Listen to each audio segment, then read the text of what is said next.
So as we are working our way through chapter 12, we were talking about the elements of a negligent act, right? It must be unplanned, unintentional, and result in injury. That doesn't mean that if you mean to do something, you can't get in trouble. Of course you can. It's just that would be an intentional tort. What's interesting, we're actually going to look at the history of negligence cases. We can actually go back to the first recorded. It's the famous, it's actually called the snail in the bottle case. No joke. And it is considered, the granddaddy of all negligence cases, because negligence really wasn't a thing. The idea of you being able to get in trouble for something that you didn't do, um, that used to be kind of unheard of. So we're going to be unpacking a little bit of the history surrounding that first really precedent-setting case. And by the way, if you were to ask, oh, Mr. Seidenberg, is that a case that we would need to know? Absolutely, yes. And you will see it in your textbook when I share it with you. So negligent act must be unplanned, unintentional. Somebody must be injured. We also then talked about, with the benefit of that poorly acted video, the duty breach, causation, and damages, right? You need to prove that somebody, the defendant, owed a legal obligation to the plaintiff, that the defendant breached their duty, and you must make a direct factual link between the injury sustained and the breach of duty. If you can do those things successfully, then you have a very good chance of winning your negligence case. I'm now going to, oh yeah, okay. And on that subject, as well as a little bit of a review from yesterday, I said you don't want to live your life thinking that every single thing that you do, oh my goodness, could I get sued? Could I get sued? You don't want to have that. It's actually the movie, the Disney Pixar movie, The Incredibles, the first one, is an incredible movie. It's absolutely fantastic. It holds up well. I actually think it was really brilliant the way that they kind of handled, what happened to superheroes. You have this golden age of superheroes, and all of a sudden they kind of disappear. Why?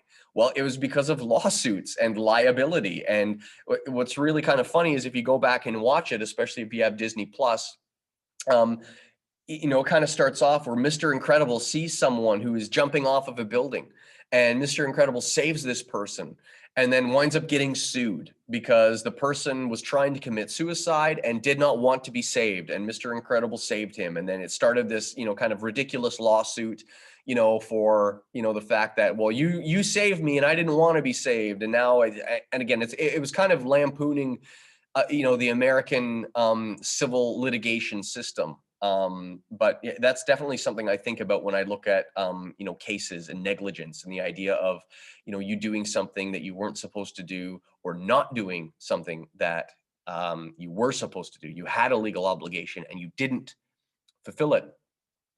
That being said, when we talk about superpowers, foreseeability is what I call the common sense superpower, because it is the ability to think about how your actions could impact others. And again, it's not about actually looking into the future. It's not about parallel universes and being like, oh man, if I made this decision, then, this could have happened, and then all these other sorts of things. And what if I turned left instead of turning right? Could my life be completely different, or the butterfly effect, or all this other sort of stuff? That's not what we're talking about here. It's really just using common sense to think, if I were to, not slow down in icy conditions, the likelihood of me having an accident is much higher. I better slow down, right? That's foreseeability. If you are able to use that, if you are able to fall within the realm of a reasonable person, then you are protecting yourself from negligence lawsuits. Remember, you don't have to be perfect. You just have to be reasonable. So, because it can be hard to shovel your entire driveway, right? You need to be able to make an effort, right? You can't always, doesn't that bother you sometimes if you're shoveling your driveway and there's that like one piece of ice that is just so caked on, you just can't seem to get it no matter how hard you try? You have to make a solid effort. That's really what it's about. Can you be responsible, courteous person that is doing their best to not harm others. That's really the best litmus test you can use to try to prevent, getting sued for negligent acts. I do want to do my other share here, and I want to take you to, nope, that's not it. Aha, looking back, the snail in the bottle case. Negligence was not recognized as a tort. Remember that tort law is just meaning a wrong. It's Latin. Until the landmark judgment in Donahue v. Stevenson, 1932. By the way, if you're like, oh, Mr. Seidenberg, do we need to remember Donahue v. Stevenson? Sure, but I mean, if you just know it as the snail in the bottle case, I'm also okay with that, okay? You do need to know this because this is and look at that date, 1932. That's less than 100 years ago. So it's interesting to see that although negligence is the most common, tort law in the world today, it's actually kind of a newer type idea. From England's highest court, a friend bought May Donahue a ginger beer in a dark bottle. Pouring the drink into the glass, Donahue found a dead snail in the bottle. The sight of the snail caused Donahue nervous shock, requiring medical treatment. She sued David Stevenson, the drink manufacturer, claiming he was negligent. He claimed she couldn't sue him or his company. They didn't have a contract. Donahue's friend bought her the drink. Donahue lost the trial but won at appeal. England's highest court ruled that, and this is where you really want to pay attention. This is where the concept of negligence comes from. Every person has a duty to take reasonable care for the safety of anyone who might foreseeably be harmed by the person's actions. Okay, the idea of, hey, you know what? People do need to take responsibility for their actions. Since the manufacturer allowed a harmful or defective product to be sold, it was only reasonable to hold the company responsible for consumers' safety. The manufacturer should have been able to foresee that its products would be used by people other than the actual purchasers. In its judgment, the court stated the rule that you are to love your neighbor, kind of the idea of the golden rule, becomes in law, you must not injure your neighbor. You must take reasonable care to avoid acts or omissions, which means an action or, not performing an action, which you can reasonably foresee would be likely to injure your neighbor. This ruling on duty of care marked the beginning of negligence law. Even today, many lawyers claim this decision is the common law's best known and most important precedent. Today, anyone involved in producing consumer goods may be held liable for negligence if consumers are injured by products when using them routinely. This is the legacy of this landmark case. And this, by the way, is why when you buy a pack of razor blades, you're going to see a warning on the pack of razor blades. And some of you have probably read the warning and have sort of like, shaking your head and be like, okay, yeah, that's kind of why I bought them. What kind of warning am I talking about? If you buy like a pack of razor blades, or if you buy like a hot coffee, often you'll see something is written there and it'll say warning. Warning what? Hot drink. Yeah, warning, this is a hot drink, and if you spill it on yourself, you could burn yourself. What about the razor blades? Warning.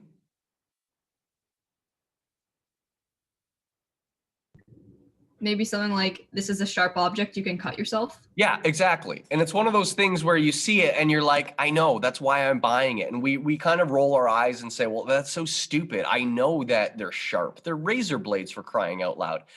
That's an example, though, of one of the ways, and we're going to be talking about it, that companies protect themselves from getting sued, right? They provide additional warnings. Okay, they say, just so you know, make sure that, for, that's why you'll even see, like, if you're getting, like toys for children, like Happy Meals or stuff like that, it'll say warning, not for children, like choking hazard, not to be given to children under 3 years of age.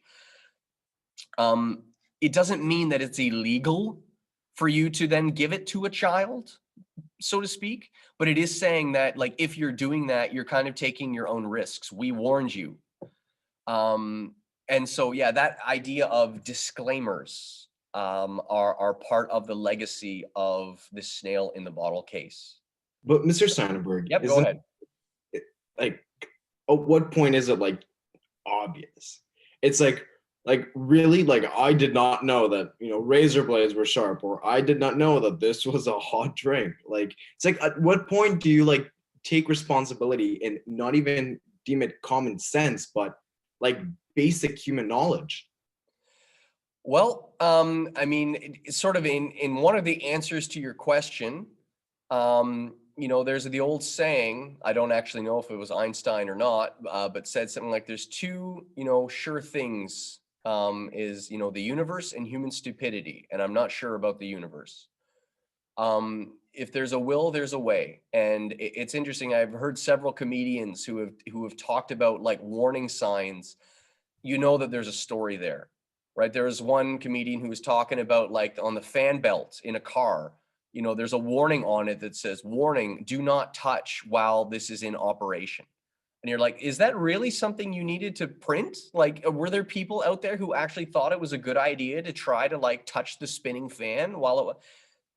And the serious answer to your question is that companies they hire legal teams to sort of weigh potential risks and to try to figure out, okay, at what level of warning do we have to provide that we can demonstrate, convincingly, potentially to a judge, that we did a reasonable job of letting potential customers know that these are the risks associated with the product. And some of these things are actually good. Like, for example, I remember there was actually a time, believe it or not, when you didn't have to label dangerous chemicals. I think it was prior to the 80s. Sometimes, like, if you look at bleach or something like that, there will be like the warning on it. It'll be like a skull and crossbones, or it'll be like the melting hand for like corrosion or something like that. Those are examples of warnings that are provided to help people use things more safely. And in the same way, they say always read and follow the label, right? That's one of the reasons why, even for buying, over-the-counter medication, stuff like Advil and Tylenol, companies still want to provide detailed instructions. This is how you use this properly. But again, like you were saying, there's only so far that you can go before, individual responsibility has to take place. And sometimes things have to adapt. Like, for example, child-proof caps. There are sad stories behind why we have child-proof caps now, because we didn't used to have child-proof caps. And it used to be that then sometimes, people didn't put certain types of medicines and stuff away. Young children got into medicines and were seriously harmed or killed. And on the one hand, you might take a callous view of that and be like, oh, you should put your stuff away. It's your own kid's stupid fault. Remember, children are minors and have limited capacity. They do not understand cause and effect. So it really is not the child's fault, if they're getting into things, so to speak. And so that's where, child-proof caps came from. The same thing, there was actually a big scare in the 80s with tainted Tylenol, or where is it, tainted aspirin, where someone was putting like cyanide in the caplets. And that's why, now if you open up a pack of vitamins or you open up a pack of medicine, there's always that like inner lining, right? And they always say never use any sort of medication if the inner seal has been like, punctured or whatever. So those are sort of additional safety concerns that, over time have been used to keep people more safe, and help people to make more informed choices. I always think information is a good thing, right? You do want to be able to provide information to people. But yeah, going back to your original question, you know, if I decide that I just want to, you know, uh like drink Red Bull like nonstop. And some people do this. Some people have had heart attacks and have died because they just are I think there was an alcoholic drink that involved Red Bull and vodka. I think it was, which is actually incredibly dangerous because alcohol is a depressant and Red Bull is supposed to be like a stimulant, so you kind of have those working against one another. You can provide the warning, say like, do not consume too much of this product, but at the end of the day, sometimes people are going to make decisions. They're going to make stupid decisions. Do you remember, was it 2019? When were people eating Tide Pods? I think some people died doing that. Like, it's one of those things where you're like, how could you be so stupid? Well, sometimes people do things for attention. And there are warnings that say like, do not under any circumstances do this. But there are going to be people that are doing, stupid things either for attention or because they don't care. I don't think, Tide ever got sued for people eating Tide Pods, if I'm not mistaken, because I think they did their best to say like, warning, keep out of reach of children, do not, do not actually, consume this, warning, this could hurt you. They've kind of done their due diligence there. I think one of the things that may have come out of the whole Tide Pod debacle is that they may have increased security on the packaging to make it more childproof, for example, so that, kids couldn't get into them. So I kind of hope that answers your question, right? It doesn't mean that if you injure yourself, it's always somebody else's fault. No, sometimes it is your fault. But we are going to be talking about defenses that can be used for people to protect themselves and for companies to protect themselves. So let's look at these discussion questions from Donahue v. Stevenson here, the snail in the bottle case. Why would Donahue claim the manufacturer was negligent? Okay, try to summarize the claim in their own words. Remember, Donahue was the one who had the nervous shock. Because the manufacturing company allowed a snail to be put in the product. Yeah, so what's their argument there? Like, what's the big deal? That they did not take enough care in like proper packaging of the food or the drink. Yeah, the idea that if you are going to make a product available for purchase, there's a reasonable expectation on the part of the purchaser that that item should be 100% snail-free, right? I'm buying a refreshing drink. There better be no snail in there, right? It's reasonable to expect that if you are selling a product or service, that it is not going to injure or cause harm to the person who is using it. And by the way, this doesn't have anything specifically to do with allergies. We will talk about that a little bit. And we'll talk about things like recalls. Okay, we'll talk about that because that's sometimes you hear about things in the news. Like sometimes you hear, this was one recently, there's this like non-dairy vegan alternate product that they had to recall because it turns out that with testing, there's actually dairy in it. And that could actually be very dangerous for someone who has an allergy. They're buying something under the pretenses of, oh, I have a dairy allergy, but this is okay because it says no dairy on it. And then if they get sick because there's actually dairy in it, well, then you've got an issue there of negligence. If you're going to make a claim that something is dairy-free, you better make sure that you can back that up. Because if somebody gets injured because they were trusting you at your word, and then the product couldn't be made safe, well, that's a textbook example of potential negligence. So yeah, the claim was that the manufacturer did not, take precautions to ensure that the quality of product they were selling, was snail-free. What must a manufacturer, meaning like the drink manufacturer in this case, be able to prove to avoid liability? That they took proper safety precautions while they were manufacturing their drink. Yeah, and you might say, well, to what level do you have to go in order to do that? Again, I'm not a lawyer, so I can't tell you with 100% accuracy It's not a one size fits all thing, but you do, and that's why the word reasonable comes into play. You would have to be able to demonstrate with convincing proof that you have made a conscious effort to ensure that there is quality control that takes place. In fact, there's been all sorts of unique and clever ways within the food industry to try to make things safer for consumers. Um, Sometimes you have like I actually saw a very interesting, um, I watch stuff like this, but it's like on how it's made. And it was talking about pasteurization of of products, and the milk you drink that you buy at the store is pasteurized, and that's a fancy term for it. Actually comes from the French biologist Louis Pasteur, who is sort of one of the guys who discovered the idea of bacteria. He was one of the pioneers there, because they used to do surgery and not even clean stuff because they didn't even know what germs were. And then they'd be like, oh, sometimes people die during surgery. Where's this infection coming from? Oh, well, I don't know. Hey, let me use this nasty bone saw on somebody without even cleaning it.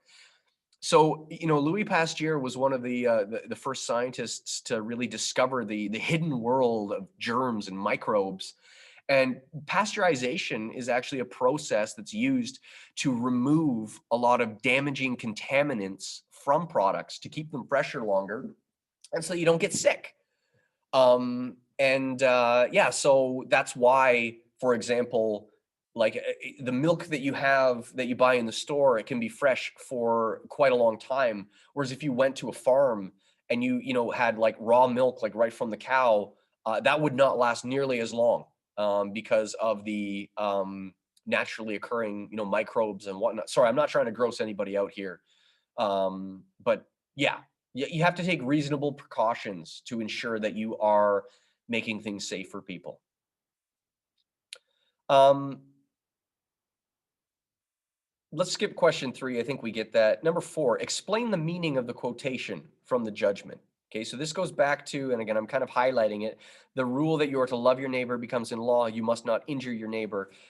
Try to put this into your own words. And if you'd like, you can make connections back to what we talked about yesterday as well in regards to foreseeability and the reasonable person.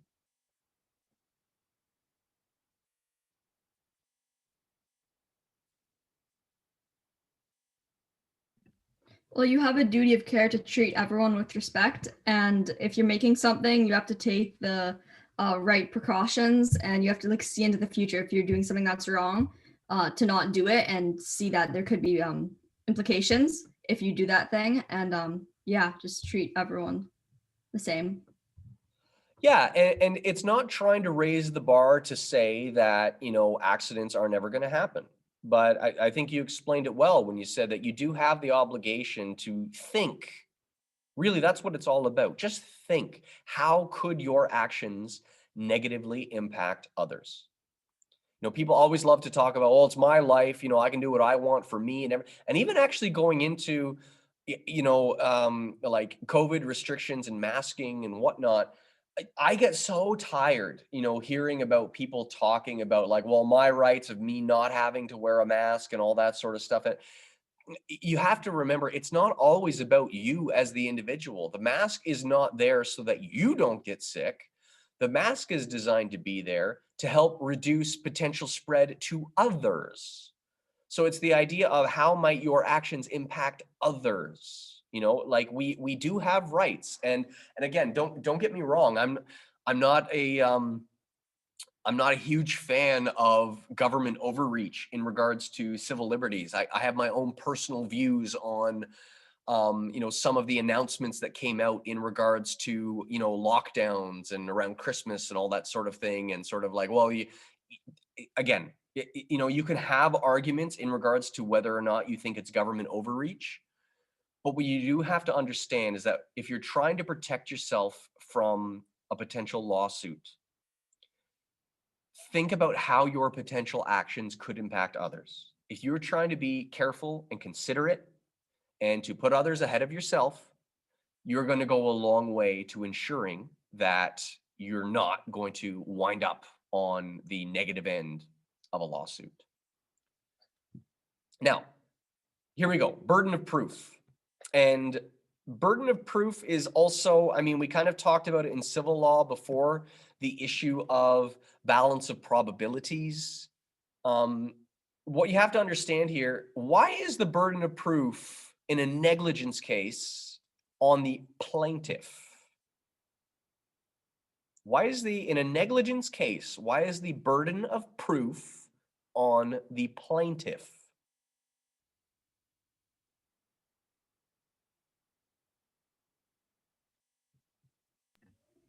Isn't it the plaintiff who's the one like trying to prove that the defendant is doing something wrong, since the defendant would never prove that they were negligent, and that would look bad on themselves? So Well, yeah, let's go back to the fundamental principle that we've talked about earlier, the presumption of innocence, right? This goes full circle to that. So how does the presumption of innocence fit into why the burden of proof is on the plaintiff?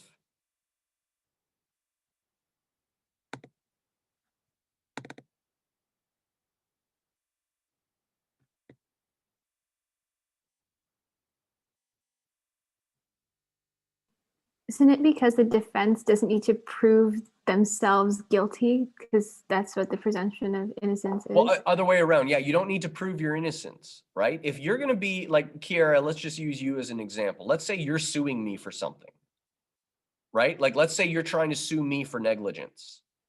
You're the one who brought that case forward, right? So it's kind of almost like if we were to use a criminal law analogy, it would be like you're the crown, right? So you're the one who's saying these things against me. I'm the defendant. I have the presumption of innocence, right? You're making this claim against me. You have the responsibility to prove beyond a reasonable doubt that I did the things that you say that I did, right? Otherwise, it wouldn't be fair. Otherwise, you could be like, oh, yeah, he did this thing. And if they're like, okay, well, prove you didn't do it. It'd be like, it's so you can't prove that you didn't do something. So this isn't actually a new thing. Okay, if someone is going to make a claim against you, remember the plaintiff is the one suing. If a plaintiff is going to say that the defendant did something wrong, it's the plaintiff's job to demonstrate convincingly with proof that the defendant did the things that they say they did because of the presumption of innocence. Okay, I'm going to write this down over here. The presumption of innocence always applies. This means that it is the plaintiff's responsibility to prove beyond a reasonable doubt that the defendant is guilty of negligence. Otherwise, it would be unfair.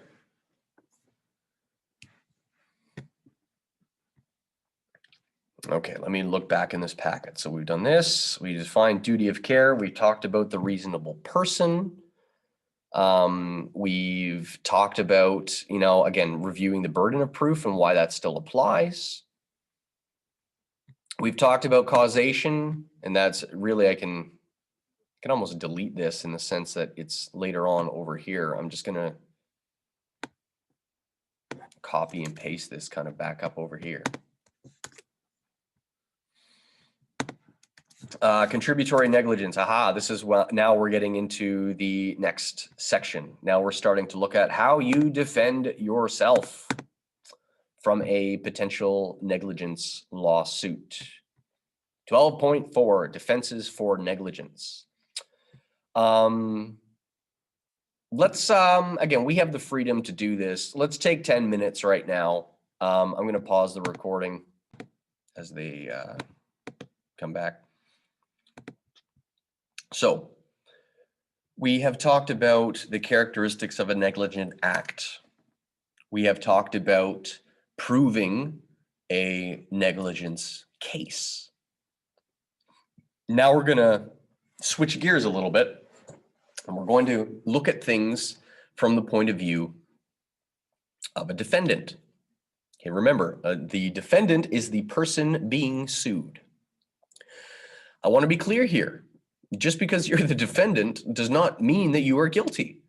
There's going to be lots of people out there who file lawsuits trying, to get money, even though the defendant may not have actually done anything negligent at all. There are all sorts of cases of people who have tried to, we sometimes use the term frivolous lawsuits. It's something minor, but again, if there is, money to be made, sometimes people like to try to do that. There was actually a great fake commercial for a law firm that came out years ago, and I can maybe find it and share it with you. It's a guy talking about playing video games, and then the power went out, and his game was lost. He's going to beat his high score, and he still had 2 lives left, and then the power went out. He just said, "I can't believe the power company would do this to me. I have pain and suffering," and the law firm was saying, like, listen, there's some cases even we can't win, right? Like, if you're injured, you have to actually be injured. Just because you have the perception of being wronged doesn't mean that a judge is necessarily going to see it that way. And remember, there is still the presumption of innocence. Just because somebody makes a claim against you doesn't mean that it's going to be successful. So we're now looking at it from the point of view of someone who is being sued. And I'm going to look at the 3 major defenses that are used to combat a negligence lawsuit. And we're going to go kind of in order as you see it in the textbook. So the first one is called contributory negligence. Before I even give a detailed explanation of what that is, how many of you have ever done a group project before? Anybody? Some of you? Yes? No? Some of you have scars from mental or emotional scars from past group projects where you're like, oh, it was brutal. Someone who had a bad group project experience, tell me why. Why was it a bad experience? I've had a few experiences where I'm usually left with like all the work at the end. I have to complete it all the night before. And that's the classic example, right? That's the classic why, like, often people who hate group work are the people who have been in a position where they got stuck having to do everything. Sometimes when people love group work, it's sort of like, oh yeah, my group, they took care of it for me. And the reason I use this term is because if you are in a group setting, what does it mean to contribute? To like give ideas and bring your thoughts forward to help other group members. Yeah, the idea of your contribution is you doing your part. Like, what did you add to the mix? So in a perfect world, in a group project, all the members of the group would equally contribute to the overall product, right? It would be equal contribution. Everybody did their part, everybody worked together, and it was great in an ideal world. In the real world, this fallen world in which we live in, it is quite common that the work is not always shared equally. Sometimes you have, and I mean, I think I maybe even warned some of you back in grade 10 civics for the active citizenship projects, like, hey, if you're going to do a group project, make sure you are, choosing, because that's why I made it a choice. I wasn't forcing anybody to do it.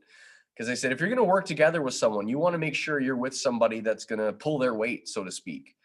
Because don't come complaining to me later if all of a sudden they're not kind of doing their part. In the world of contributory negligence, really what this is the idea of trying to determine level of responsibility. Who is responsible for the injury sustained by the plaintiff? And it's kind of a sliding scale. I don't have the benefit of, well, actually I do kind of have the board. Maybe I can, I don't know if that'll really work. I'm going to screen share back to this over here with contributory negligence. What is contributory negligence? How can it affect the outcome of a negligence case? Briefly create your own fictional case to demonstrate your understanding. We're going to do that all right here and now. So when you look at the word contribution, how much of a role did you play in the final outcome? Right? What did you contribute? In a negligence, if I could spell, there we go. Thank you, spell check. In a negligence case, there is 100% of fault to be handed out. Contributory negligence is a defense that tries to argue that the plaintiff is partially or even fully responsible for their own injuries.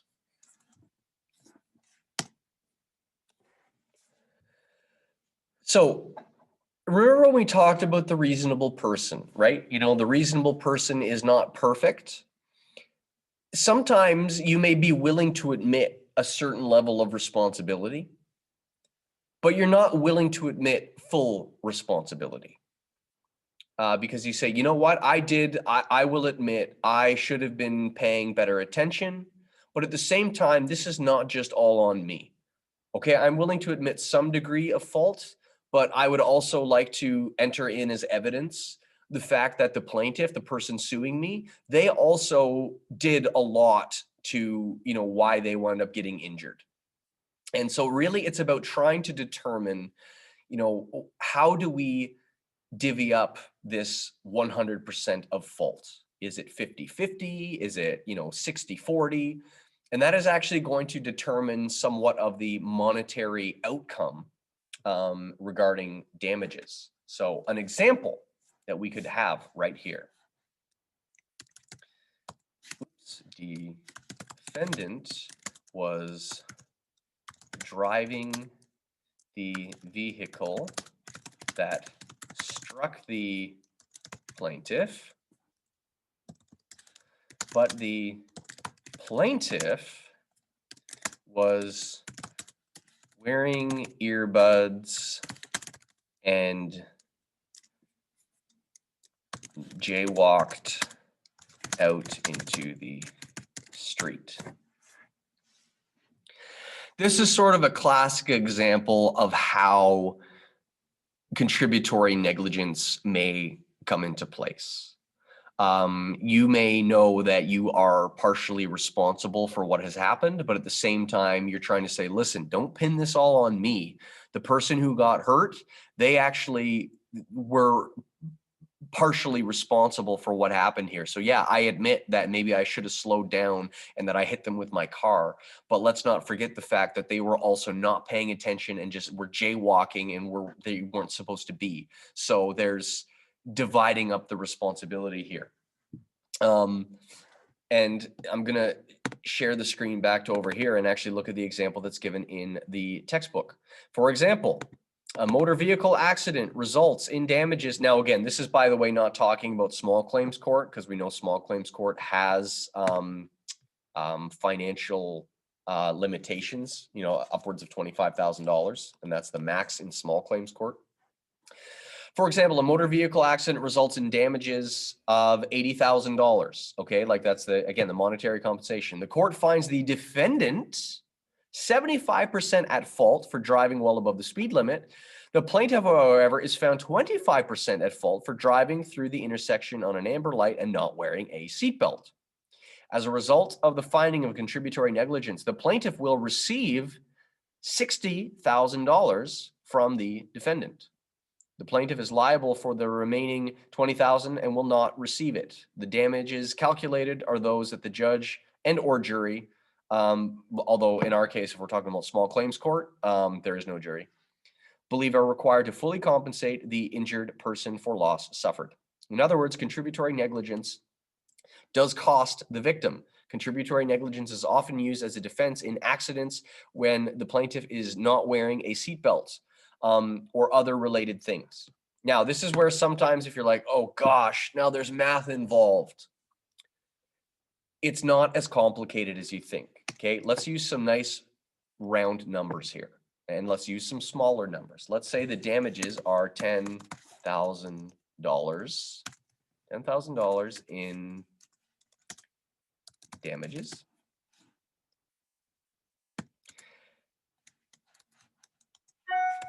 How much of the 10,000 would the plaintiff receive if the judge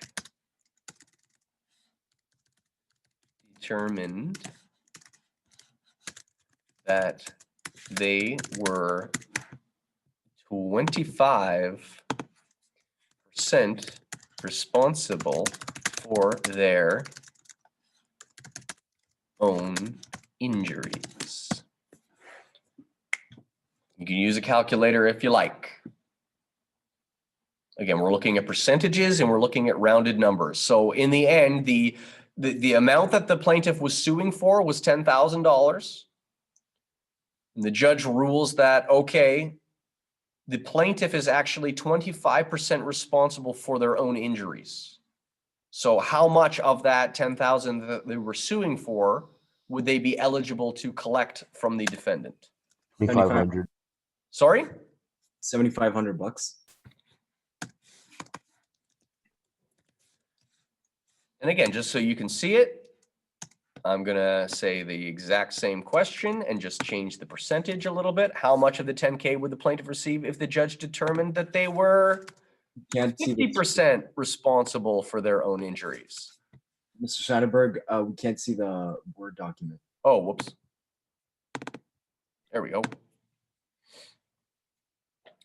How much of the 10K would the plaintiff receive if the judge determined that they were 50% responsible for their own injuries?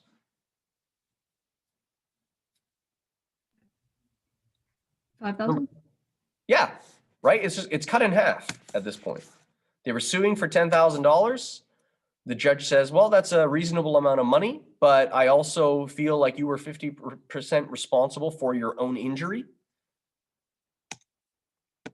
Let's do this again. How much of the 10,000 would the plaintiff receive if the judge determined that they were 75% responsible for their own injuries?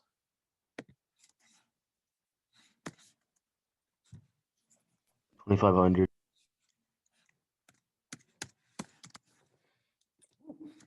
Wrong decimal place there.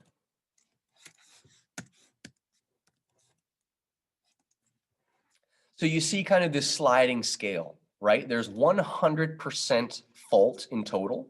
Contributory negligence is the idea of trying to divide up the level of fault between the plaintiff and the defendant to determine what happens. Now here is, and I'll tell you, it's a little bit of a trick question. How much would the plaintiff have to pay the defendant if the judge ruled that the plaintiff was 100% responsible for their own injury? I'm going to read, before anybody says anything, I want to read this over because this is what the type of question where if you're not careful, if you don't look at the wording, you may not come to the right conclusion. You do have to think critically here a little bit. How much would the plaintiff have to pay the defendant if the judge ruled that the plaintiff was 100% responsible for their own injury? Wouldn't it be nothing because like he's responsible for it? So there's nothing that the defendant is liable for. Well, I agree with you, but but let's talk about then, why is it also true? Because this question is saying how much would the plaintiff have to pay the defendant?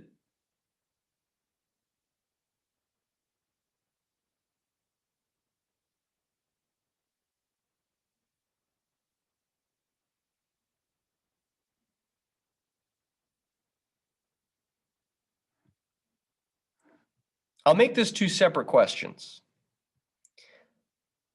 So first, the way that you answered it, which Matthias, by the way, was accurate. Okay, so how much would a defendant have to pay a plaintiff if the plaintiff was found to be 100% at fault for their own injury? And the answer was $0, because the defendant was not liable at all. So this is the way that Matthias answered it, which is accurate. Okay.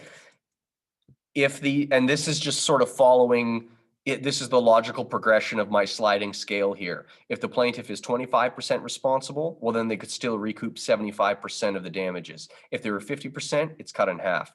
75% responsible, well, then it's diminished.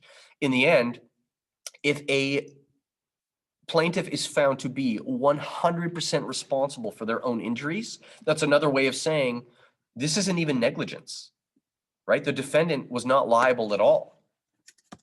The defendant was found to be not negligent. So here's the other question that I asked. Let's say that this is the case, okay? Then how much of the 10K would the plaintiff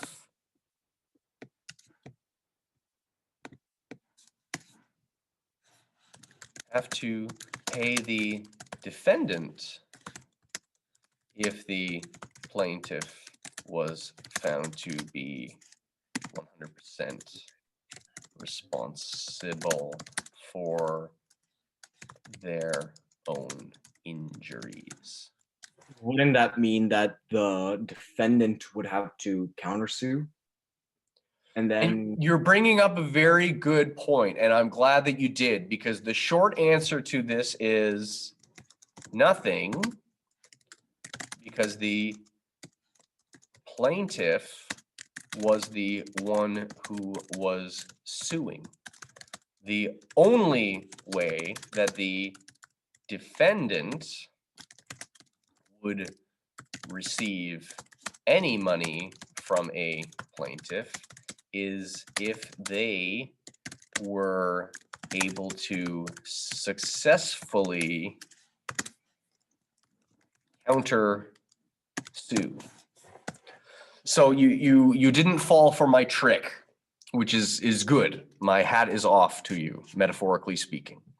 Again, this is sort of a tricky question. Notice again, this is why it's so important for you to understand roles in court and who's doing what. Okay, the plaintiff is the person that's suing. The plaintiff is the person who has filed the claim and served the claim.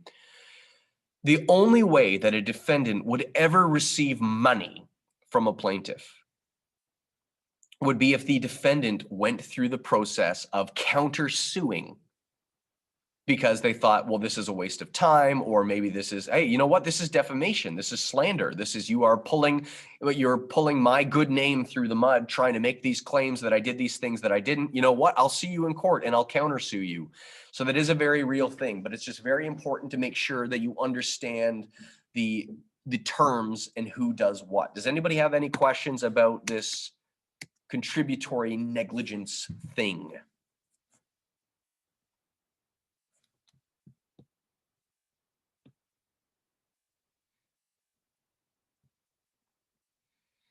Voluntary assumption of risk is the next one. It's actually a little bit easier, I think.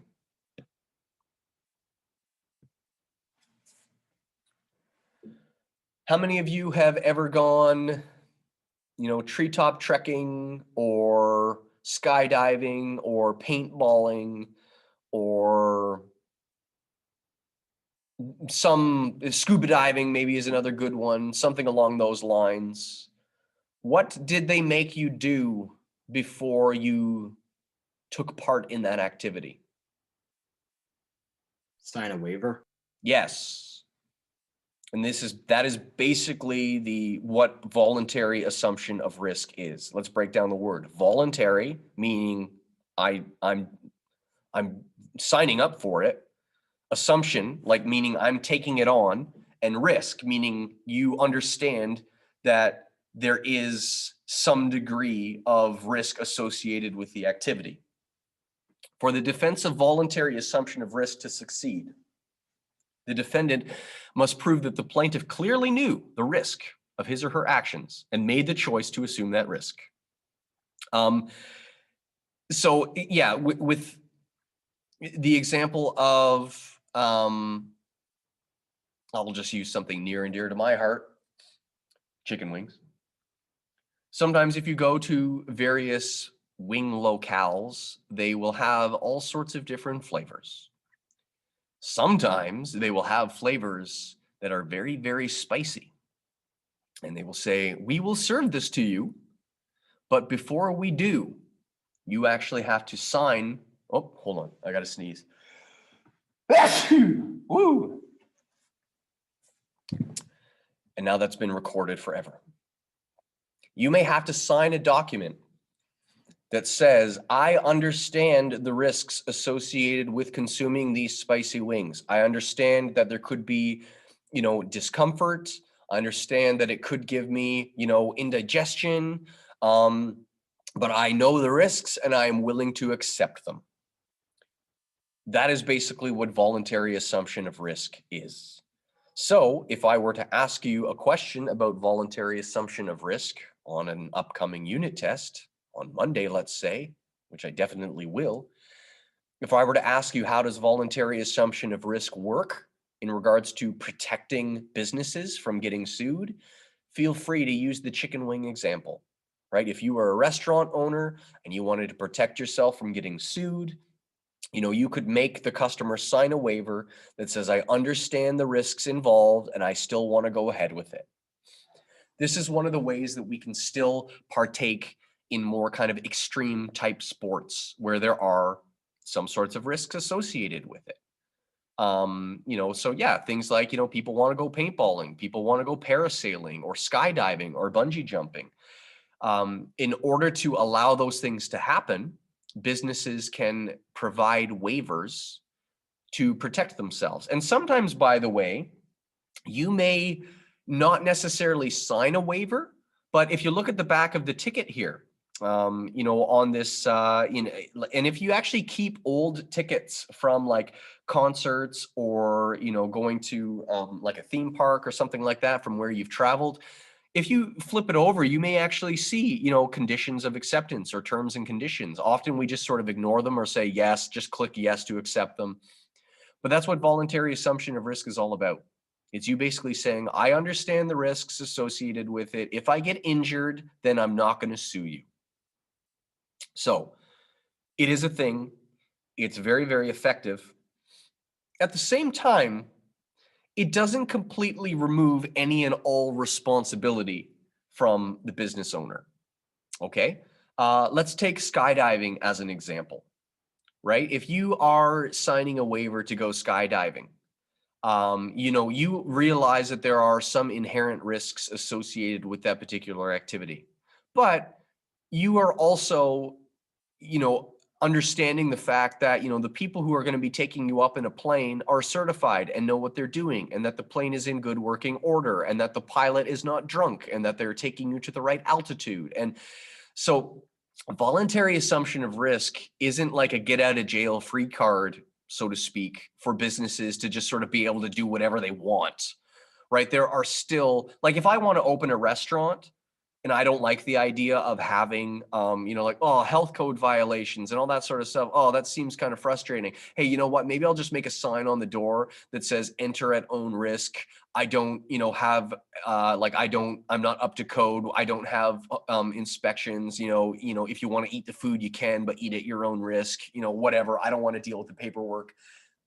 You just putting a sign does not remove any and all responsibility from you in regards to gross negligence, but it is a very good way of offering convincing evidence that the plaintiff, because they're the ones suing you, knew the risks associated with the activity and decided to do it anyway. Okay? Now, someone who causes injury to passengers while driving impaired may also use the defense of voluntary assumption of risk. The burden of proof is on the defendant. The court assumes that a plaintiff who gets into a car knowing that the driver is drunk voluntarily assumes the risk of injury. The plaintiff will therefore receive reduced damages. So again, sometimes you get into the issue of voluntary assumption of risk, sometimes being associated with contributory negligence. It isn't always a one-size-fits-all thing. Every case is looked at differently. Again, you're not lawyers. I'm not going to ask you overly complex things. I'm not going to, I may give you a case that you have to look at and, use what you've learned in class to sort of come to a conclusion or defend a particular position, but I'm not here to trick you. Okay, voluntary assumption of risk is kind of like the idea of a waiver or a disclaimer, right? It's sometimes like when something comes on TV, or even before that episode of The Fifth Estate on incel, right? It said like, warning, the following episode contains mature subject matter. Viewer discretion is advised.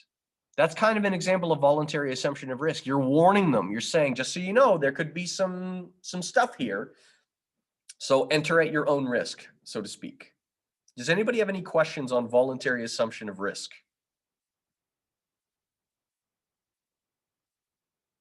I have a question. Yes. You only have to give this give a waiver if there's potential injury, or like a disclaimer in front of like a video.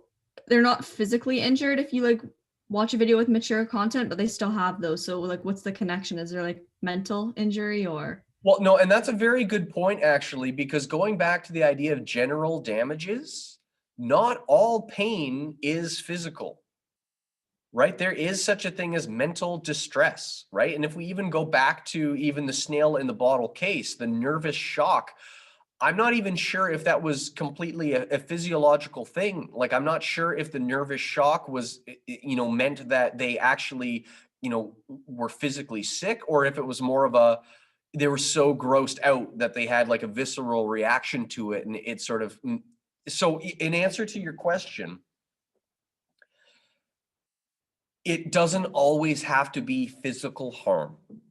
Okay, there are different types of harm. There is, psychological trauma that is a very real thing. I know sometimes we use buzzwords like triggered and all that sort of stuff. And, I don't want to diminish those sorts of things. I know I do think that we live in a world right now where people are almost looking for opportunities to be outraged. Sort of like, you wake up in the morning, you're like, what can I be mad about today, right? There are people who live their lives like that. But I mean, if we get into things like, for example, like with, seizures and epilepsy and that sort of thing, sometimes they will provide additional warnings that say, hey, you know what, this particular presentation involves, certain uses of, lights and effects that may, cause seizures in some people, viewer discretion advised. So really it's just about trying to it goes back to the reasonable person, right? It's really just trying to provide warnings, so people can make an informed choice, right? That's really what it's all about, right? You want people to be able to make an informed choice, so that they're aware of what it is that they're getting into.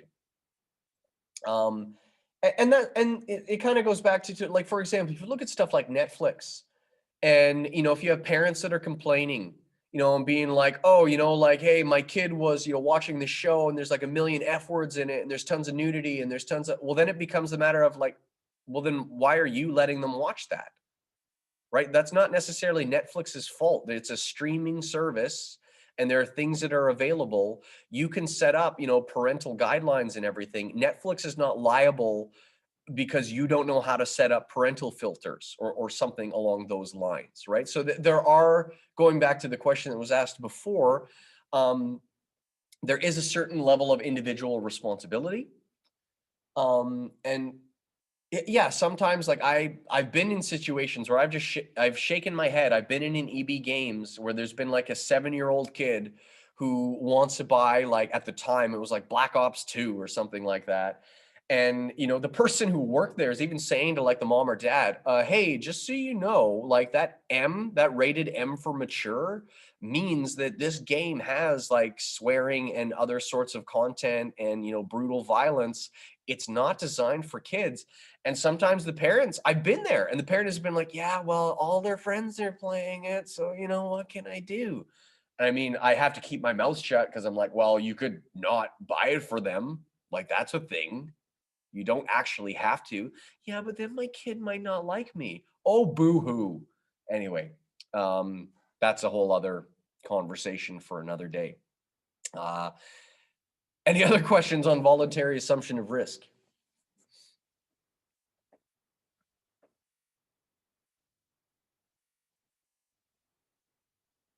Again, it's the idea of like waivers and disclaimers, right? It's allowing the plaintiff, essentially, the potential plaintiff, it's allowing a customer to make an informed decision. If you don't want to experience, the pain of getting hit with a paintball, well, then don't play, right? They're letting you know, hey, this could hurt. I think even with stuff like Laser Quest, they make you sign waivers and stuff like that still. And by the way, for many of you who have had to sign waivers before, have you been able to just sign them on your own? What else have you been required to do? You need a guardian to sign it for you? Yes, you do. Because you are minors.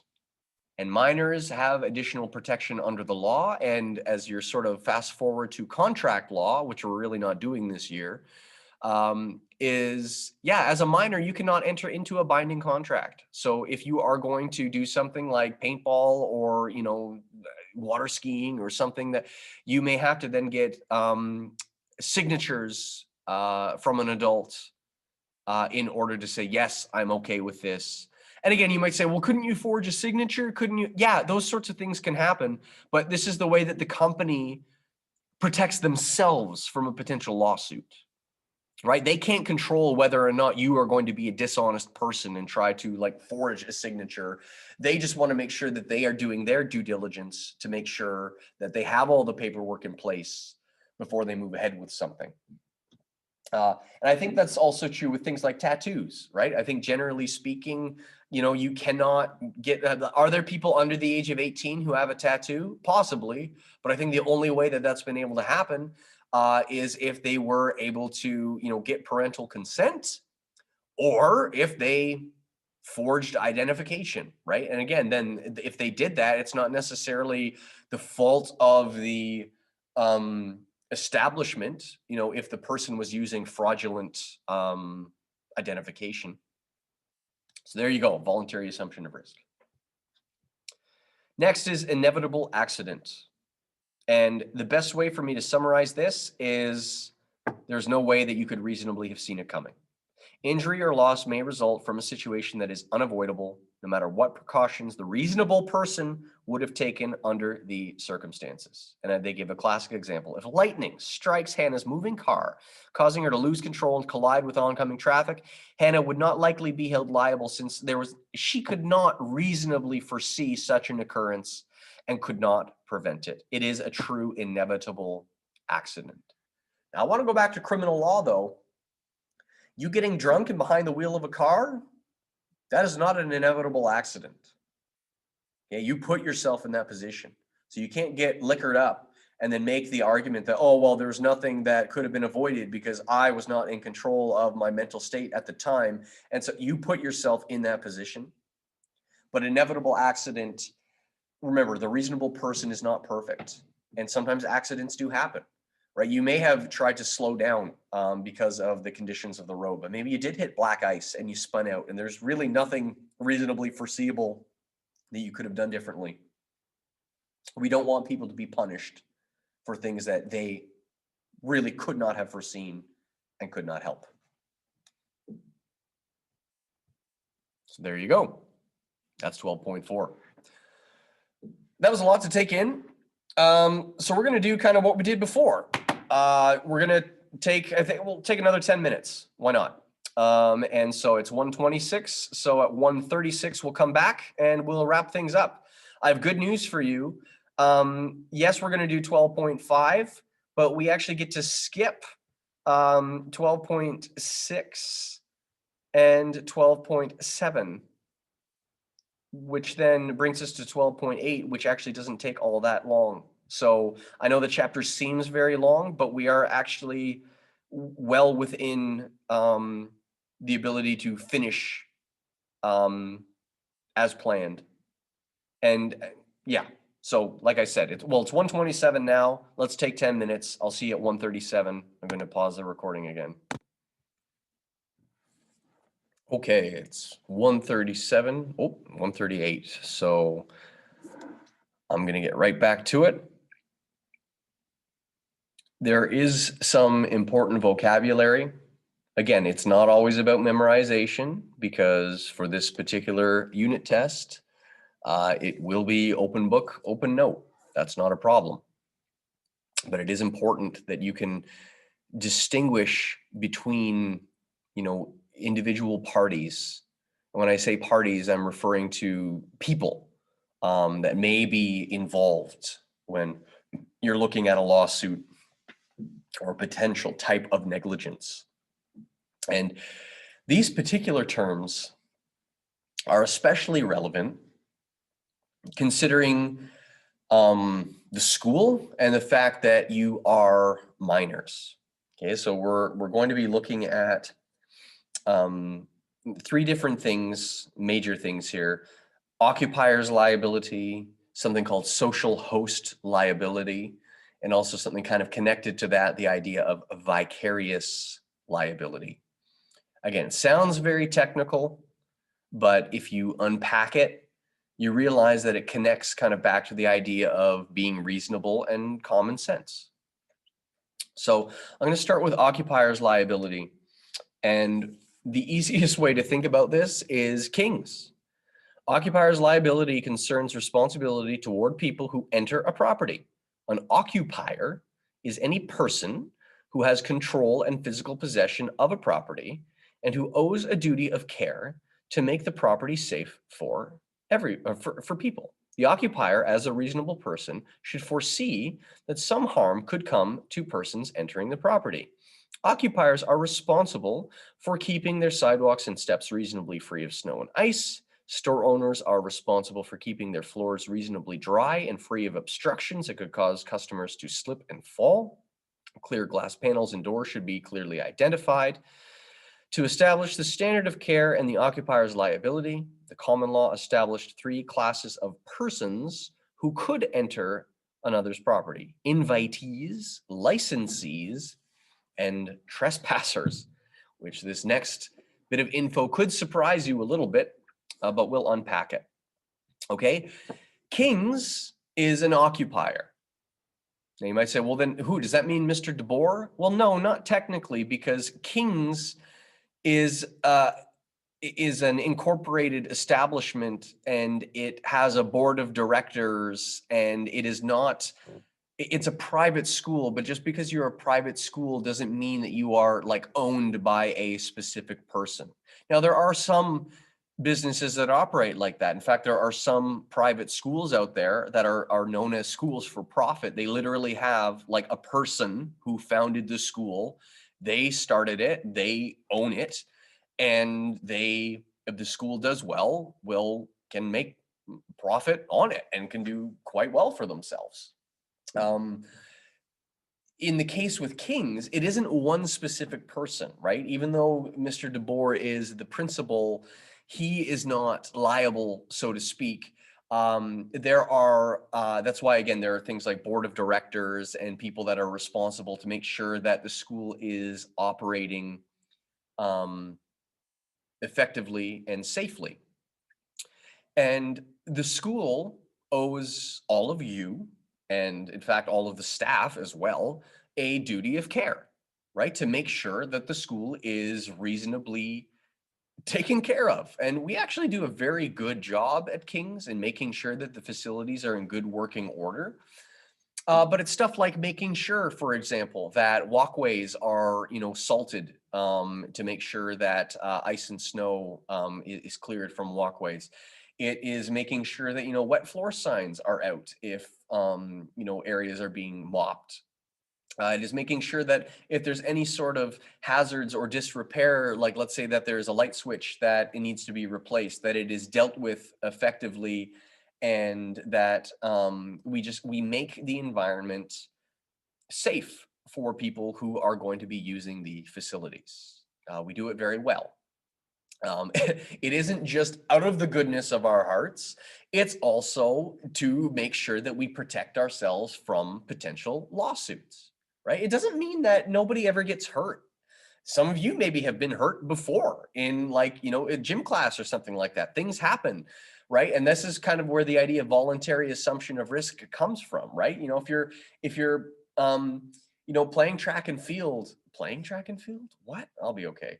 If you're doing track and field and you pull a hamstring or something like that, because, well, that's not something that the school is responsible for. It is sort of a reasonable hazard to associate with that particular activity. But when you look at the level of care owed to people, this is where these terms come in. Okay, an invitee, any person who's on the property for a purpose other than a social visit, is owed the highest standard of care. Invitees include, students attending school, store customers, persons making deliveries, service personnel coming to make repairs.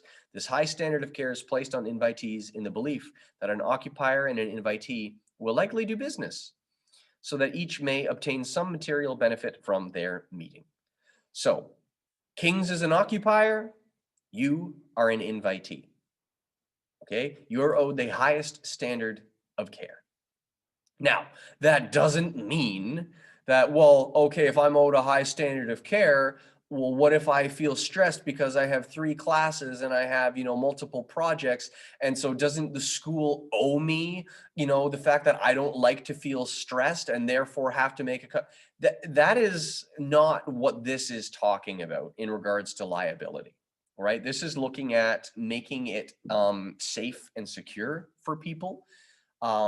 It doesn't mean that you're never going to feel uncomfortable. It doesn't mean that you will never face anxiety, but it means that the school is taking responsibility to ensure that what they are able to offer is keeping people safe. And actually, King's has gone above and beyond in regards to, during the COVID pandemic, just the way that we've done the adjusted schedule with, half the people in the school at any one time. That's something that not everyone is doing. But I think it's been an effective way, generally speaking, to help eliminate interactions. Now, you might say, well, then how come I still sometimes see people not social distancing, and sometimes people don't have their masks on all the time in common areas, and sometimes people are also going to make choices, right? You can only do so much. You can only, King's is not responsible, so to speak, for every single decision that a person might make, right? If somebody decides that they want to ignore protocol, if somebody decides that they want to do something that they're not supposed to do, like let's say somebody decides that, oh, you know what, I want to climb to the top of the backstop and take a selfie, and then they fall off and they hurt themselves. That's something that King's wouldn't necessarily be liable for, because that is somebody acting in an unsafe manner. They weren't told to do that. They decided to do that on their own, even though they were not supposed to. Licensee is a person who enters a property with the implied permission of the occupier. For example, a friend who has been asked for dinner. A licensee is a guest, usually there for a social, not a business purpose. Since no economic benefit is expected, the lesser standard of care is required. Now, this is one of those terms when you hear about it, it sounds weird because when you hear the word license, it sounds businessy, right? But a licensee would be like inviting a friend over for dinner, or like if I invite my brother over to play video games and eat chicken wings, which will happen again after lockdown's over. You know, this is not a contractual thing. It's not a business arrangement. I have to make sure that, you know, my house isn't falling apart. But, you know, let's say that he is, yeah, let's say we're having wings and I make them too hot and he's like, oh man, these are really spicy. I wasn't expecting this. I'll see you in court. No, you're not. Like, I don't owe you. I don't have to make you sign a waiver. You know, you're my brother who came over for dinner, right? I don't owe you the same standard of care that I would if I was a business establishment. This is something that's going to blow your mind a little bit. You might not like it, but you need to know. Believe it or not, property owners, occupiers, actually owe trespassers a standard of care. I know this flies in the face of everything that seems right and good. You might be like, I thought trespassing was against the law. Now you're telling me that I have to like roll out the red carpet for someone who's trespassing? No, you do not need to welcome someone onto your property who is not supposed to be there. But at the same time, when it talks about owing them a standard of care, it means that your property cannot have noticeable hazards available that you haven't taken proper precautions. A classic example is if you have a pool in your backyard, you need to make sure that you have a fence, and you also need to make sure that you have a gate, and you must also make sure that you can lock the gate, right? That is kind of the reasonable expectation of standard of care, because, and they mention the word allurement here, right? This is why you'll often find, and you might say, oh, that kind of sounds sad. I wish we could go back to the good old days, but you often don't find things like tire swings, you know, in people's front yards hanging from a tree anymore. The reason for that is because if a neighbor kid decides, oh, I want to play on that tire swing, and even though they don't have permission, if they fall and injure themselves, the property owner could actually be found responsible for the injuries because they had this enticing thing that was there. I know that you're shaking your head when you're hearing this. You're like, this is what's problem with society these days. People can't take individual responsibility. Please hear me. It doesn't mean that you have to, you know, make coffee for a burglar that's coming in and be like, hey, how are you this evening? You know, can I get you anything while you're robbing me blind? No, that's not what this is saying. It is saying you can't booby trap your property. Okay. You can't home alone your property is basically what I'm saying. I know Christmas break is over. So hopefully you've had a chance to watch Home Alone. And if you haven't, what are you waiting for? It is a Christmas classic. But the whole premise of Home Alone, you know, him setting up all these booby traps, you know, for the unwitting burglars, you know, it's a fun movie to watch. But from a legal standpoint, you can't, you know, set up, you know, landmines on your property because you're like, oh, that'll teach the neighbor kids. And then, haha, you shouldn't have been on my property. No, that is illegal and also criminal. But the standard of care to which you owe a trespasser is basically that you have to make sure that your property is hazard free. So make sure you don't have broken glass on your yard. Make sure that if you have a pool in your backyard, that you have a gate with a fence. You know, could a neighbor kid hop over your fence and use your pool without your permission? Yeah, they could.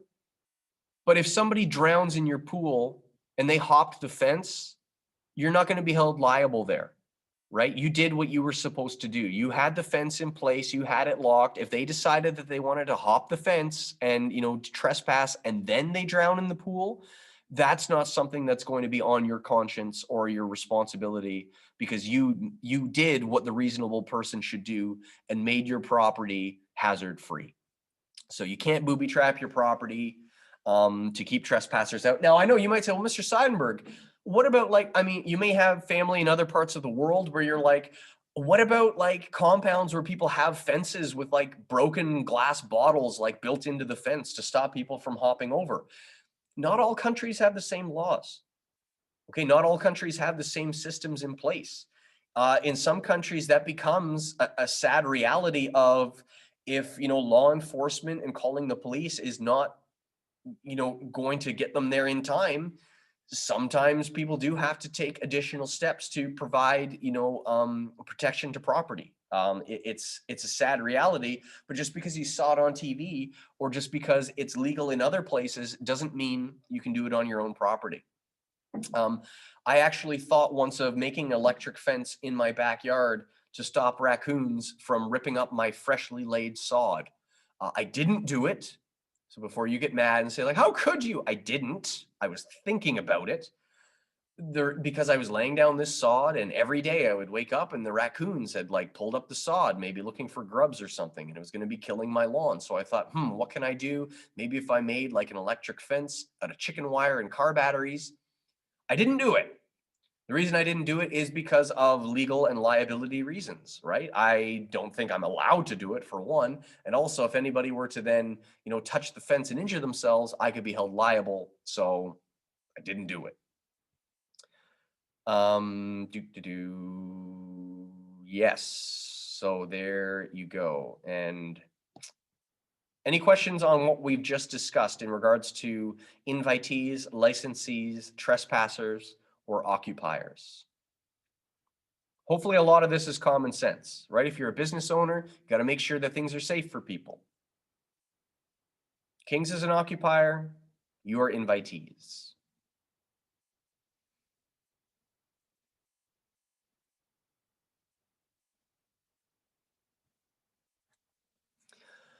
Okay, the next thing I want to talk about is a little bit different this year because people weren't meeting for like New Year's parties and Christmas parties as much.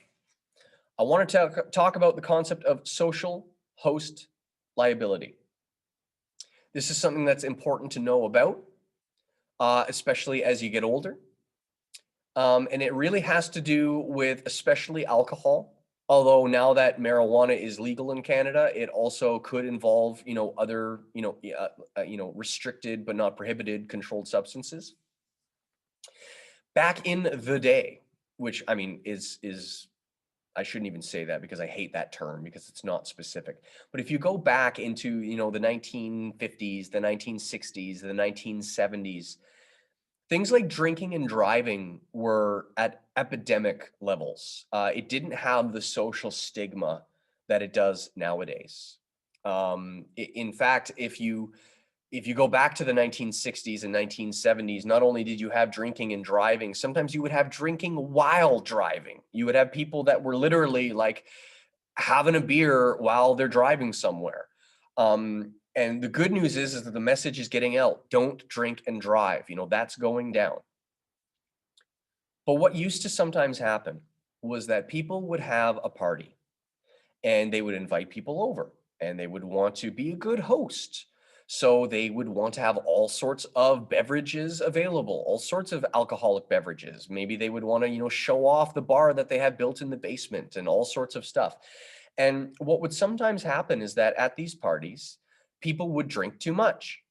And then they would get their keys and they would try to drive home and they would get into accidents and people would die or would be injured. Not just the person who was driving, but innocent pedestrians or innocent motorists. In order to cut down on that kind of drinking and driving, social host liability doctrines were put into place. And really what that means is that if you are hosting a party where you are serving alcohol, you as the party host can be found partially liable if somebody leaves your party drunk and hits somebody and injures them or gets sued. You as the host of the party could be found liable as well for your responsibility. Now, again, this might make you be like, well, then that just like, well, then why would anybody have any parties at all if they're going to be held responsible? You have to understand here, this doesn't mean that, and we're also assuming for the sake of this argument that everybody is of legal age, right? If lockdowns are over, and again, I want to, like, I don't drink myself, but assuming I did, like if I want to invite my brother over and we wanted to, have a beer with our chicken wings, like that doesn't mean that I'm going to get in trouble, right? I'm not doing something illegal where me as a host, if I serve an alcoholic beverage to a guest who has come over. What it does mean is that I have the reasonable expectation to ensure that I am putting limits, and I don't just have this kind of free-flowing open bar where I say, oh yeah, go nuts, drink all you want. The same thing at things like office parties, right? You can't just have an open bar where people can just kind of help themselves and drink all they want and then get hammered and then leave and drive home. People who are hosting a party need to know that they can be found partially liable if somebody leaves their party and gets into an accident while drunk or high. So you need to take steps to make sure that that doesn't take place. And it's actually never been easier, especially with things like Uber. It is so easy now to get people a ride home. You don't even necessarily have to use a taxi. You could, people can call an Uber, or you can have a designated driver, or you can, take people's keys and say, you know what, you're sleeping over. Like, it's all about having a plan.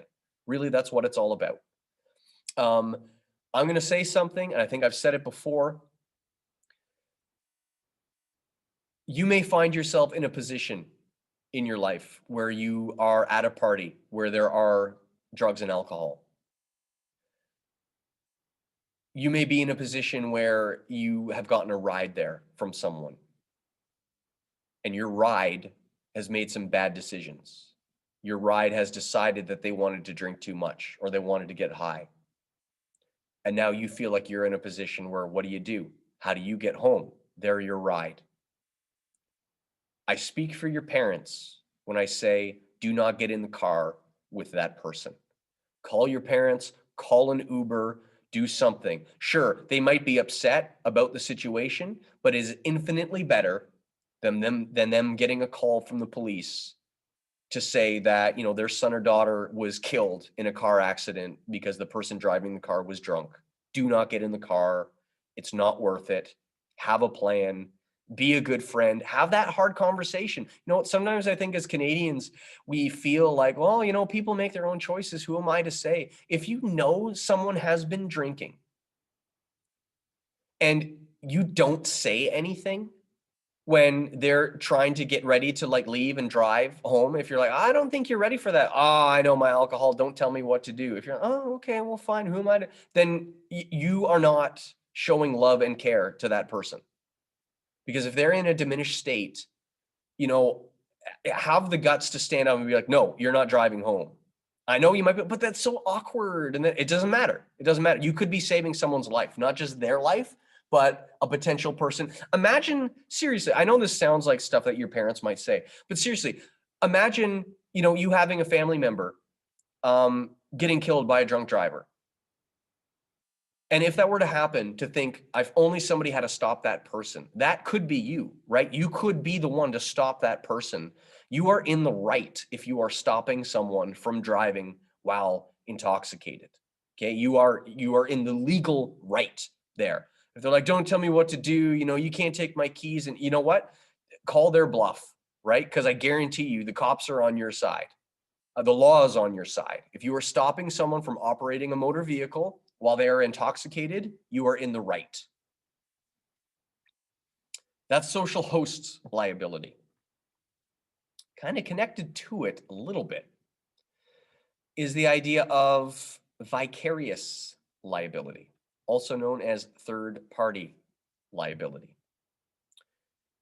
And I want to take some time to talk about this one, because I hope that this one will help you to have a greater understanding for the strictness of your parents.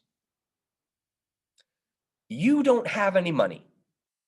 Now, some of you might be like, yeah, I do. I have a job. Okay, fine. Sure. Maybe you're good at saving. Maybe you have some money.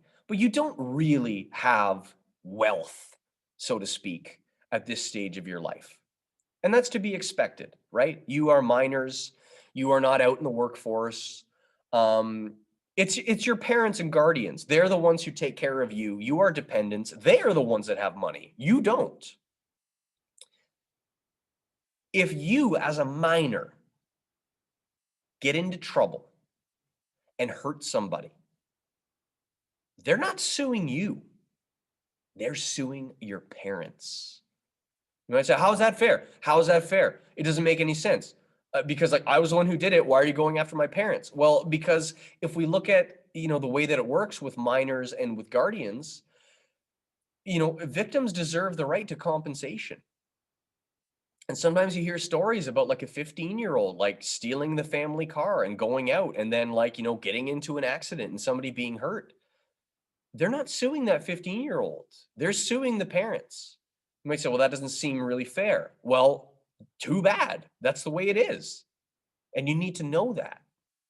Another way of looking at vicarious liability, and again, I'll read it here. In tort law, holding a blameless person responsible for the misconduct of another is known as the principle of vicarious or substitute liability. Vicarious liability and motor vehicle negligence are based on the assumption that owners of vehicles have a duty of care to society to lend their vehicles only to individuals who are competent to drive them safely. It is clearly intended to encourage owners to be careful when lending their vehicles. So again, if your parents and guardians have all sorts of rules about operating the car and you think that it's restrictive and you're like, come on, like why is that? You have to understand as minors, you're under their insurance and they have a lot to lose, right? They've spent their lives like building up a career and building up wealth and have made sacrifices and have been able to send you to a private school. They worked very hard to do those sorts of things. And they don't want it all to be gone in an instant because you made a stupid decision. That's kind of how vicarious liability works. And another way to think about it, if I get hit by a city bus, who am I suing?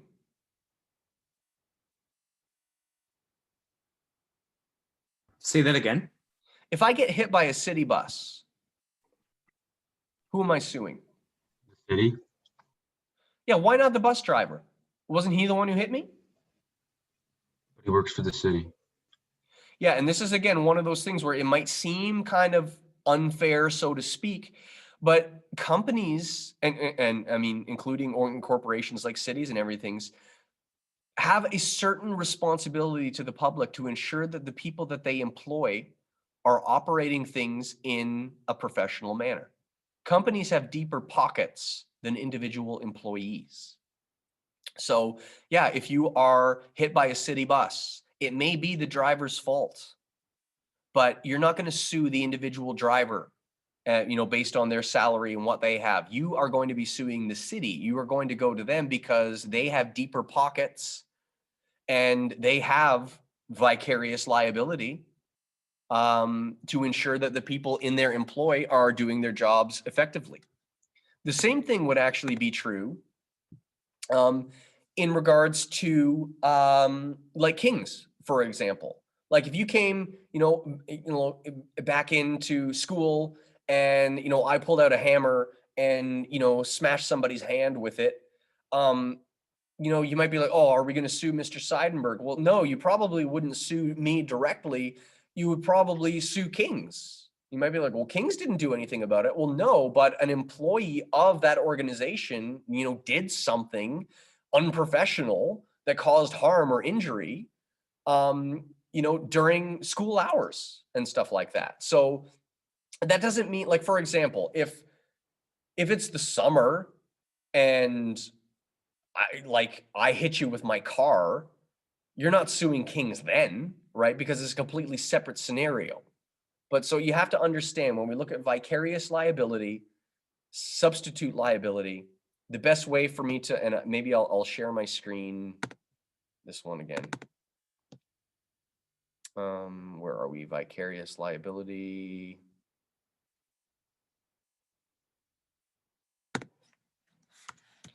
vicarious liability. Hit by bus, sue the city. Substitute liability.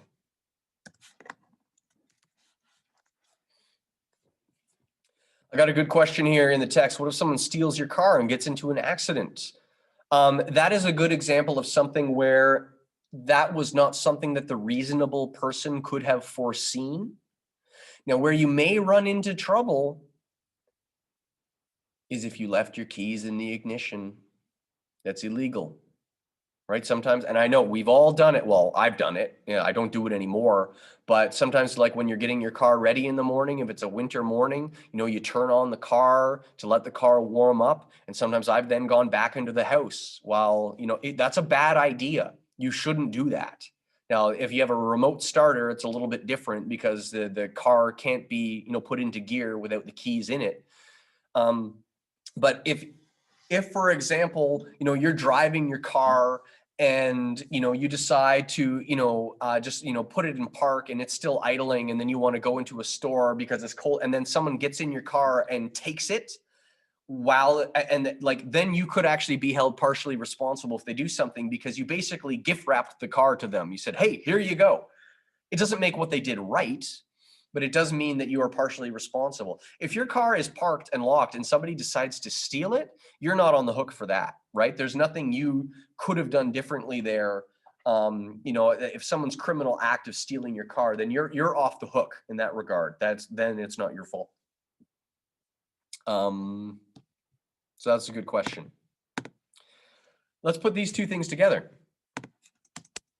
You may have to think about this critically for a little bit. Oh, well, no, there is a difference between social host liability and vicarious liability.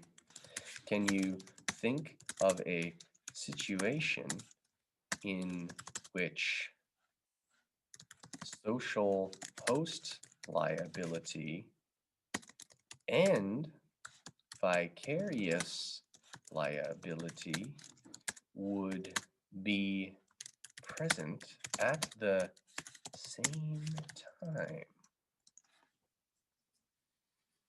I'll pause the recording for just a second for you to mull it over.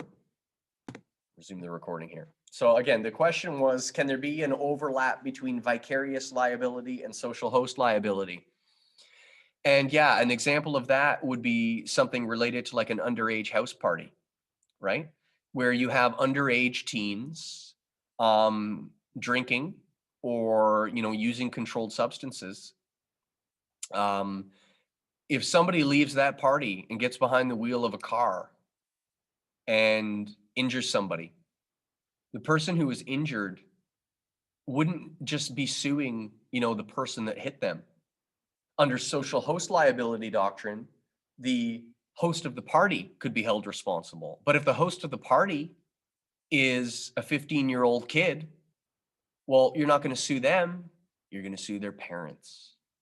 And I know this feels and seems unjust because you're like, how is it the parents' fault that their stupid kid decided to have a party and serve alcohol and, you know, somebody got drunk, and then, you know, like, how is it the parents' fault?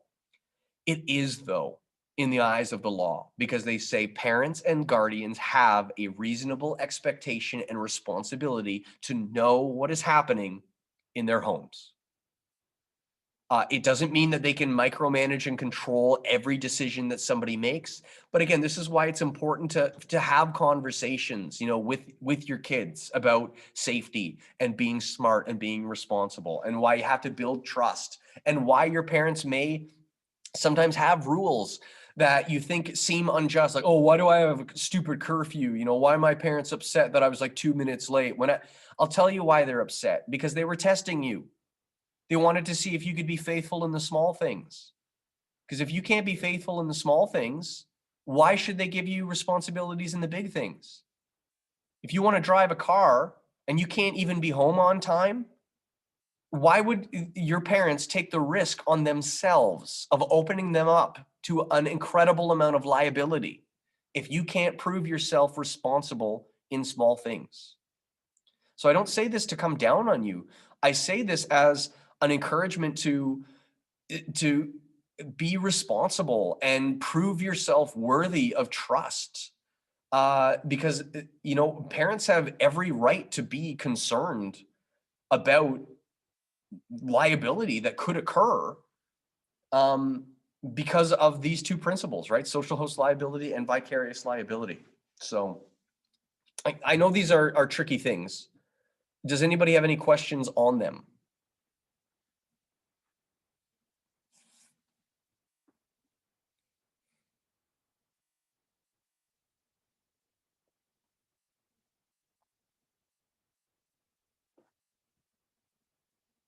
Okay.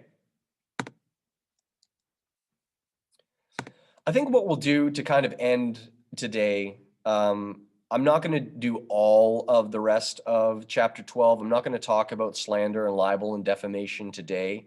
I will talk about that on Friday because I don't need a lot of time and it's a shorter unit, so we'll be fine. The last thing I want to do is talk about kind of the idea of malpractice and informed consent and first aid, actually. I want to make this very practical. When someone is going to have a medical procedure, there are inherent risks associated with that, right? In fact, you often need to sign waivers and documentation if you're going to have some sort of surgery that says, you know what, I understand what the risks are. I know that nothing is, you know, for sure. There are risks. Some of the scariest things that I've had to do, like I know my one son, when he had, you know, a number of cavities and he was, you know, too young to be able to just like have a drill. We had to do like, there's this thing that they have, it's, you know, dentistry where they knock you out, basically. They use a general anesthetic. And we had to do that. And it's one of the scariest things, signing the documentation that says, you know, hey, just so you know, when you have anesthetic, there are inherent risks associated with it. That's hard to do, right? For me to sign it as a parent, thinking that, am I putting my son at risk here? What you have to understand, though, is that a lot of that is, you know, you are putting trust and faith in the professional that is doing the job. Right. And they have to show that they have the certifications and, you know, and I remember asking them flat out questions. I said, like, has anyone ever died here? And they were able to confidently say, no, that has never, ever happened. And so it's nice to just kind of have that kind of heads up and confirmation, right? Because this sort of stuff can sometimes be scary. When you're looking at medical professionals and patients, it is a medical practitioner or surgeon or doctor's responsibility to inform the patient as to any inherent risks that could be associated with a procedure. It doesn't mean that they're never going to operate, because guess what? If you need open heart surgery, you need open heart surgery, because if you don't get it, you might die. But you need to understand that there are inherent risks whenever you're putting someone unconscious or you're doing an invasive surgery. So when we look at the idea of informed consent, it's just letting the patient know that there are risks associated with the procedure and that the doctor or whoever is the practitioner involved needs to be a consummate professional when they are doing the task, right? They need to make sure that they are taking proper precautions. Sometimes there are lawsuits where doctors get sued. You would believe it or not, there are cases where people have surgery and stuff gets left inside, like sometimes tape or gauze, or like there have been cases where like they found like surgical equipment inside of a person. I'm not kidding. You can look these things up. And those are potential lawsuits because you're like, hey, you know what? Yeah, I did sign up to get my appendix taken out. I didn't sign up to have a scalpel left inside of me. We don't really need to worry about malpractice or any of that stuff for the unit test. I do want to talk about first aid. And those of you who are trained in first aid should be able to answer these questions. What steps must a civilian take when giving first aid to someone in distress? You have to ask if you can help them. Yes, you do. First, you must ask the person if they want help. You need to. Okay, for liability reasons, you need to ask. Because if you think the person's choking, but they're kind of coughing, and you're like, hey, do you need help? And they kind of wave you off, and they're like, no, no, I'm fine. I can be okay. You have to respect that. Okay, if they say, no, I do not want help, then you have to back off. What if, well, let me kind of, okay, first you must ask the person if they want help. If they say no, you must respect that. What if they're dying? Well, define dying. Like they're like bleeding or something. They're like gonna die. Convulsions. Well, okay, so here's the thing, and this is where I want to get into the nuance of the question. If the person can respond, if the person can say, no, I don't want your help, as long as they are saying, no, I don't want your help, you need to respect that. If they cannot respond, what about now? Good Samaritan rules apply, and you can save them without being sued, hopefully. Shouldn't you check their wallet for a do not resuscitate card?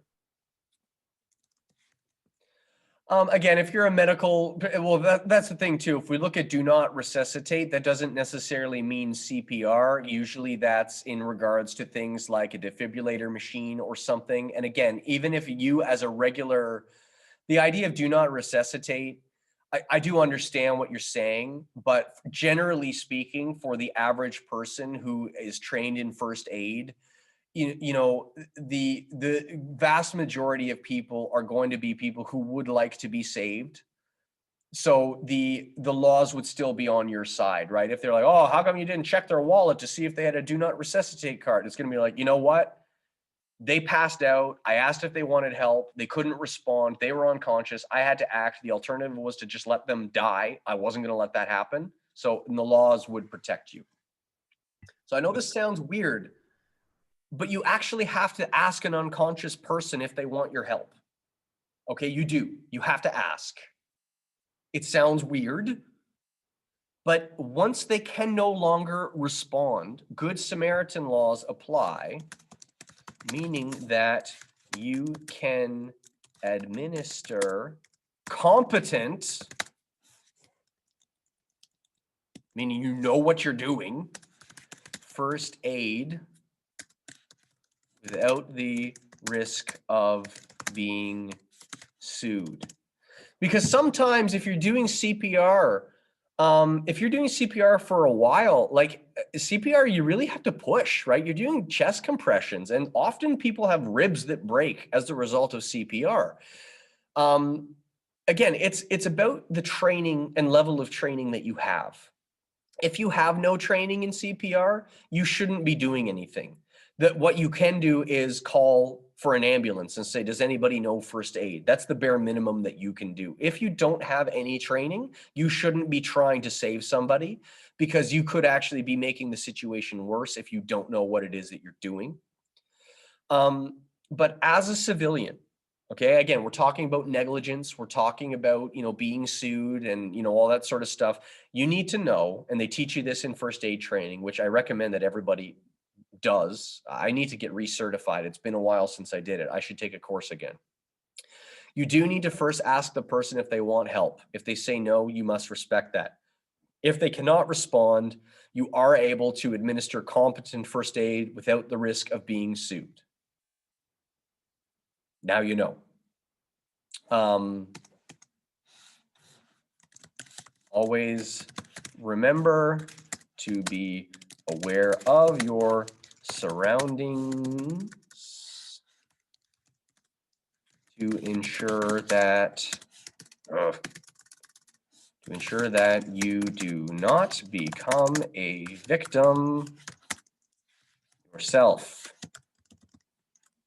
And that's why they talk about like no fire, no wire, no gas, no glass, right? You don't necessarily want to bust into a situation and then potentially become another victim for emergency personnel.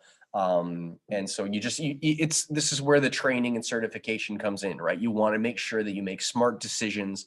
I've heard, horrific stories of people that were trying to help somebody, and because they didn't have the right training and they weren't aware of their surroundings, they unfortunately became victims, even though their heart was in the right place. But from a liability standpoint, know that as long as you have training and you follow it, the law is on your side, because we would say, I want to live in a society where if somebody sees that I need help, they're willing to help me. I don't want people dying because people were too afraid of getting sued. And that's what that legislation is all about. So it's almost 2:30. We've covered a lot of ground here today. We've covered a lot of ground this week and even before Christmas break. We have a couple days off. I will do an EDSB update in regards to, sections of chapter 12 that I want you to look over. I do have some, I guess, homework light, you could say, in order to speed up the process for Friday's class. I am going to get you to read section 12.8, which is the section on slander and libel. So take some time to do that between now and our next class. There's no surprises. Okay, we are wrapping up the unit and reviewing on Friday. We're looking at our chapter 11 packet, our chapter 12 packet. Again, I'll say it. If you haven't already read chapter 11, like if you're just sort of like, oh yeah, I don't really read it, I just wait for Mr. Seidenberg to kind of, go over and explain stuff. It is very much in your best interest to be familiar with the textbook, because even though it's open book and open note on Monday, there still is a time limit. Okay, now it's a long time limit. Like I'm setting aside the block for it, but you're going to have that time period on Monday, basically starting at noon until the end of the day, to complete the evaluation and to give it your best effort. So you want to make sure that you're ready and prepared for that. I'm just checking the chat. And no, we are not doing a final exam in the traditional sense. Again, I think you kept getting kicked out of Wi-Fi yesterday. I think I may have talked about it in the video, maybe not. I'll do an EDSB update that will talk about that. There are going to be kind of two culminating type activities that we're going to be doing late next week and then into the final exam day. It is not memorization and knowledge based. It is more thinking and reflection. And so it's an opportunity to end the year on a good note and share things that you've learned, and to, so I will provide a detailed update on that, but no, we are not doing a traditional exam. I can, I guess, stop the recording for the time being.